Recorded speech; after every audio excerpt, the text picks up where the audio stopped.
اور کیسی ہیں آپ آنٹی جی؟ حمزہ اور وہ بڑھیا بلا وجہ ہی ایک دوسرے سے گفتگو کر رہے تھے۔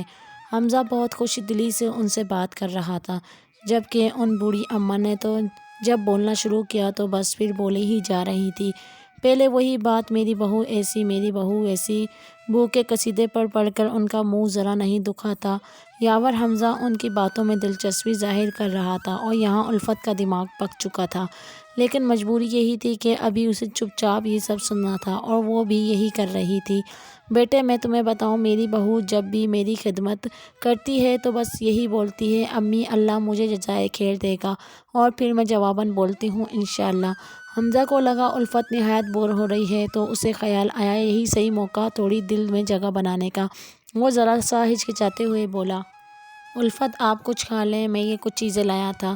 تو وہ کہتے کہتے رکا، اس کے بالوں میں کچھ لگا تھا۔ حمزہ نے وہ ہٹانے کے لیے ہاتھ بڑھایا تو الفت نے جھجک سی کھائی اور سمٹ کر ذرا پیچھے ہوئی۔ ارے نہیں نہیں، یہ کچھ لگا تھا آپ کے سر پر، اب ٹھیک ہے۔ حمزہ نے بات کی تصدیق کی، اور یوں ہی سفر تھوڑی تھوڑی باتوں میں گزرتا چلا گیا۔ اب رات ہو چکی تھی ٹرین کی، اور باقی بوگیاں بھی اندھیرے کے عالم میں تھیں۔ سامنے سیٹ والی بڑھیا آنٹی بھی سو چکی تھی، جبکہ الفت بھی نیند کے سمندر میں ڈوب چکی تھی۔ وہ سوتے ہوئے اور بھی حسین لگ رہی تھی، اس کے لبوں پر لال سرخی کسی گلاب کی پنکھڑی کی مانند لگ رہی تھی۔ وہ بس گمسم سا اسے دیکھے جا رہا تھا۔ یا اللہ، ایک اور حسین منظر میں آپ کا شکر کس طرح ادا کروں؟ یا اللہ، بس پیاری لڑکی کے دل میں میرے لیے تھوڑی سی ہی صحیح لیکن محبت پیدا ہو جائے۔ اور اس دل کی مراد کو دل میں ہی مانگتے ہوئے آنکھیں بھیج لیں۔ بیٹا، سفر میں کی گئی دعا بہت جلدی قبول ہوتی ہے، اور یہ اور کوئی نہیں، وہی ضعیف آنٹی بولی تھی۔ میں نے دیکھا ہے یہ لڑکی بہت خوبصورت ہے، اور اللہ نے چاہا تو تمہارے لیے نعمت بھی بن جائے گی۔ یہ نعمت ہی ہے میرے لیے، وہ ہلکے سے سرگوشی کرتے ہوئے بولا۔ اگلی صبح ہی ان لوگوں کی منزل آ چکی تھی، یعنی مری۔ اسٹیشن سے باہر آتے ہی لکھا تھا، ویلکم ٹو مری۔ ہیلو باس جی بولے وہ، اصل میں ایک روز کا سفر کر کے میں ابھی یہاں پہنچا ہوں، اور اب دیکھیں کب تک واپسی ہو۔ جی جی اوکے۔ اس نے کچھ سن کر ہی فون رکھ دیا تھا، اور وہاں موجود الفت بس خالی سی کھڑی کسی اور جانب دیکھ رہی تھی کہ حمزہ کہاں چلیں۔ اس نے سر کو جنپشن دی اور آگے بڑھی۔ دھڑام! وہ اتنی زور سے سوٹ کیس سے ٹکرا کر گری تھی کہ اس کے ٹخنے اور سر پر چوٹ لگی تھی۔ الفت! وہ لمحے بھر کو گھبرا گیا تھا۔ اپنے ہاتھ میں پکڑا فون بھی اس نے جلد بازی میں نیچے پھینک دیا تھا۔ الفت تھوڑا سنبھل کر اٹھ ہی رہی تھی کہ حمزہ اپنے پیروں تلے زمین پر بیٹھ گیا، اور اس کے کپڑوں پر جو مٹی لگی تھی اسے صاف کرنے لگا، یہاں تک کہ حمزہ نے اس کی چوٹ پر اپنا فیورٹ رومال تک رکھ دیا تھا۔ وہ اس وقت بہت زیادہ گھبرا گیا تھا۔ الفت جو اسے یہ سب کرتا دیکھ رہی تھی، آپ کو کچھ ہوا تو نہیں؟ زیادہ تو نہیں لگی؟ ڈاکٹر کے پاس چلیں؟ یار آپ کیسے گر گئی؟ اوہ، مجھے یہ سوٹ کیس نہیں رکھنا چاہیے تھا۔ اف، ہاں کچھ نہیں ہوا مجھے، اٹھے چلے، سب دیکھ رہے ہیں ہمیں۔ الفت نے آج پہلی بار اس انداز میں بات کی تھی یاور حمزہ سے۔ حمزہ کا تو آج دل گارڈن ہو رہا تھا، اور یہاں الفت نے دل میں جو سب سے پہلے بات آئی وہ یہ تھی کہ حمزہ بہت کیئرنگ بھی ہے، شاید یہ کرواٹ تمہیں مٹھاس دینے لگے۔ اف، رمشا کی باتیں! اور سر جھٹک کر وہ کھڑی ہوئی اور چھوٹے چھوٹے قدم اٹھا کر اب وہ گاڑی میں جا بیٹھی جو اس کے لیے حمزہ نے کروائی تھی۔ یہ لوگ اب سیدھے ہوٹل جا رہے تھے۔ یہاں کے نظارے جیسے سنے تھے بالکل ویسے ہی ہیں۔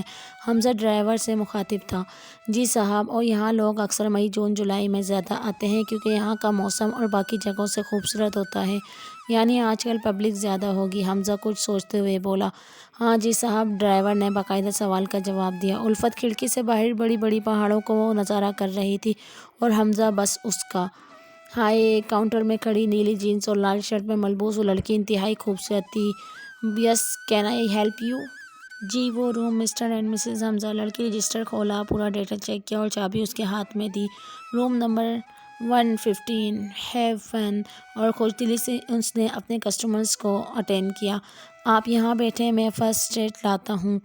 وہ اسے بیڈ پر بٹھا کر کمرے کی تلاشی لینے لگا۔ الفت نے زیادہ دھیان نہ دیا، ہاں بس وہ خاموش تھی۔ وہ جو کر دیا تھا الفت کو اس میں کوئی پریشانی نہ تھی۔ تھوڑی دیر بعد وہ ایک سفید رنگ کے ڈبے کو ہاتھ میں لیے سامنے سے آ رہا تھا۔ شکر مل گئی کہہ کر وہ اس نے باکس کھولا اور سنی پلاس نکالی۔ وہ کھول کر اس کی متاثرہ جگہ پر لگا ہی رہا تھا کہ الفت نے اس کا ہاتھ روک دیا اور اس کے ہاتھ سے لے کر خود ہی اپنی چوٹ پر مرہم پٹی کرنے لگی۔ حمزہ نے اسے گھورا اور باکس کو دھڑام کر کے بند کیا اور واپس وہیں رکھ آیا جہاں سے لایا تھا۔ آغا صاحب، بھابھی بہت اصرار کر رہی ہیں میمل اور علی کے رشتے کے لیے۔ میں نے کہا آپ سے پوچھ کر جواب دوں گی، اب آپ مجھے اپنی رائے دیں۔ پروین صاحبہ صوفے کے ایک طرف بیٹھی تھی جبکہ آغا ایوب نے اپنے بیڈ پر بیٹھے سگریٹ کے دھوئیں اڑا رہے تھے۔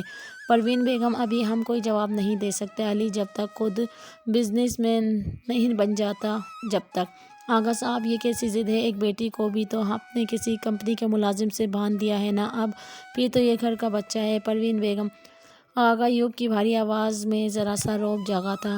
ہم نے اپنی بیٹی کی شادی کسی ملازم سے نہیں کی ہے اور وہ بہت زیادہ فرمانبردار اور تابدار بچہ ہے، اور ہم نے اسے کہا ہے کہ جلدی اپنا بزنس اسٹارٹ کرے ورنہ ہم ہی کوئی اس کی مدد کریں گے۔ پروین خاموشی سے ساری بات سن چکی تھی تو آخر میں بولی، چلیں اب کی بار جو فیصلہ کریں وہ اس سے اچھا کریں۔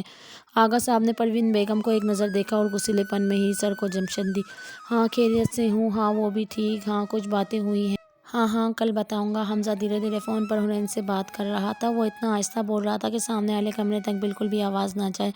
اور حنین ماما کا خیال رکھنا یار، ان کو میڈیسن ٹائم سے دے دینا۔ وہ تھوڑا ہنستا تھا جسے حنین نے اسے کہا ہو۔ ہاں میرے باپ، ہاں اوکے، تم بس انجوائے کرو، اوکے، ہاں میرے بھائی اوکے۔ فون رکھ کر وہ سارے کمرے کی سیٹنگ کرنے لگا، الفت کا اور اپنا سارا سامان سمیٹنے لگا۔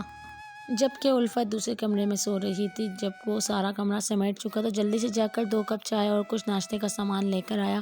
سارا سامان ٹیبل پر سجایا اور الفت جو اٹھانے اور اس کے کمرے میں چلا گیا۔ اسے دیکھ کر تو ویسے ہی یاور حمزہ کی آواز نہیں نکلتی تھی، لیکن ابھی تو وہ سو رہی تھی اور ایک سوتے ہوئے خیر کو اٹھانا وہ جانتا تھا کیا ہوگا، لیکن پھر بھی الفت الفت الفت اٹھ جائیں، ہمیں پھر گھومنے بھی چلنا ہے۔ الفت جو خوابوں کے محل سے باہر آئی تھی، نیند کے طوفان سے نکل آئی تھی، آنکھیں رگڑتی ہوئی اٹھی۔ ایک تو اس کی شکل صبح ہی صبح دیکھ لی اور اوپر سے گھومنے بھی جانا ہے، اس کے ساتھ وہ دانت بیچ کر سرگوشی کرنے لگی۔ اب وہ دونوں فریش ہو کر ڈائننگ ٹیبل کے پاس آئے تو الفت کی آنکھیں پھٹی کی پھٹی رہ گئی اور دانت بیچ کر زور سے چلائی، یہ سب جو بھی آپ کر رہے ہیں نا مجھے امپریس کرنے کے لیے؟ نہیں بالکل نہیں، یاور حمزہ مسکراتے ہوئے بولا۔ الفت نے نظریں جھکائیں تو ایسے لگا جیسے وہ ندامت میں سر جھکا رہی ہے۔ جب وہ لوگ ناشتہ کر چکے تو فوراً ہی تیار ہو گئے مری کیمپ گھومنے کے لیے۔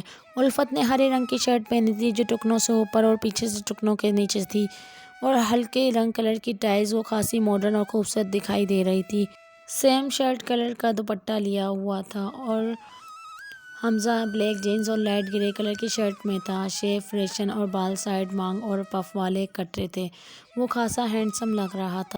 دونوں کی جوڑی بہت اچھی لگ رہی تھی۔ الفت اپنے رنگ کی وجہ سے اور چمکتی تھی اور اس کے چہرے کی معصومیت اور اسے پرکشش بناتی تھی۔ ہوٹل سے نکلے تھے کہ حمزہ کی نظر سائڈ بینچ پر پڑی۔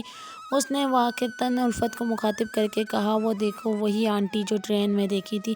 الفت نے انہیں دیکھا اور حمزہ کو بولی، اف تو میں کیا کروں، اور منہ میں کچھ بڑبڑاتی ہوئی آگے نکل گئی، جبکہ یاور حمزہ انہیں پیچھے مڑ مڑ کر دیکھ رہا تھا۔ ٹیکسی ٹیکسی، حمزہ ٹیکسی کو ہاتھ دکھا کر روک رہا تھا، جبکہ الفت بالکل لاتعلق سی یہاں وہاں کے نظارے کر رہی تھی کہ اسی دوران الفت کا فون بجا۔ یہ نمبر کس کا ہے؟ اس نے فون کو بید غور سے دیکھا، وہاں حمزہ ڈرائیور سے مقامی جگہ کا بتانے لگا۔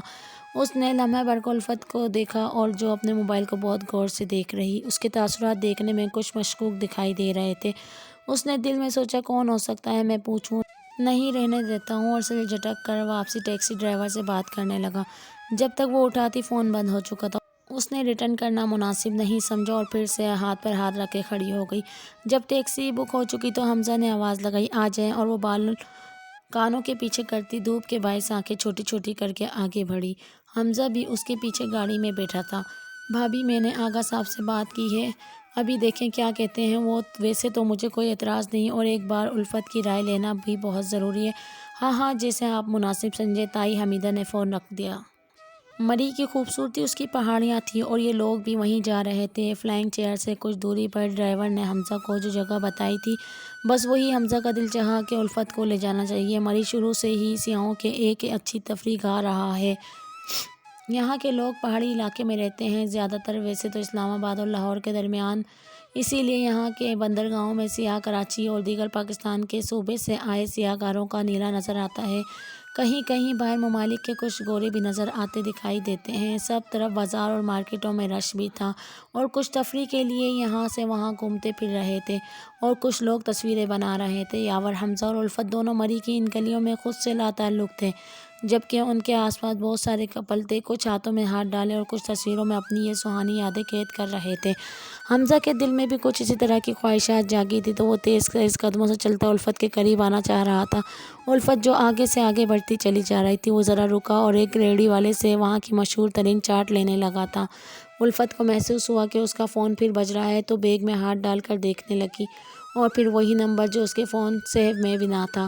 یہ تاثرات پھر ایک بار حمزہ کے سامنے آئے۔